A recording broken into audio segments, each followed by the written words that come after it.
બ્રેકમાં સ્વાગત. વાત કરીશું અમદાવાદના વરસાદની. તો મુશળધાર વરસાદે સ્માર્ટ સિટી અમદાવાદની હાલત ખરાબ કરી. ધોધમાર વરસાદ થતા બાપુનગરમાં પાણી ભરાયા હતા.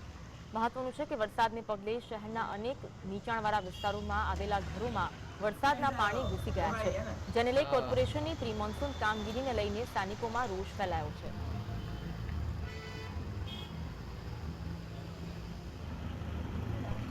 અમદાવાદમાં હવામાન વિભાગની આગાહી પ્રમાણે વરસાદ જે છે તે વરસી રહ્યો છે. અમદાવાદના હાલ બાપુનગર વિસ્તાર ખાતે ઉપસ્થિત છે, દ્રશ્યો બતાવવાનો પ્રયત્ન કરીશું કે જે પ્રમાણે હવામાન વિભાગ દ્વારા આગાહી કરવામાં આવી હતી તે મુજબ વરસાદ જે છે તે વરસી રહ્યો છે. પરંતુ ક્યાંક ને ક્યાંક વરસાદ વરસવાની સાથે જ અમદાવાદની જે બેદરકારી જે છે તે સામે આવી રહી છે. પ્રી મોન્સૂન પ્લાનને લઈ કરોડો રૂપિયાના ખર્ચે, જનતાના કરોડો રૂપિયાના ખર્ચે પ્રી મોન્સૂન પ્લાનને જે વાતો બનાવવામાં આવે છે તે નિર્ભર જોવા મળી રહ્યું છે. મહત્વની વાત છે કે વરસાદ વરસવાની સાથે જ ધોધમાર વરસાદ જે વરસ્યો તે માત્ર 1 કલાકના વરસાદની અંદર જ પાણી ભરાઈ જવાના બનાવ જે છે તે સામે આવ્યા હતા. કોર્પોરેશનના એસી ચેમ્બરમાં બેઠેલા અધિકારીઓ માત્ર ને માત્ર કાગળ ઉપર જ કામ કરી રહ્યા છે.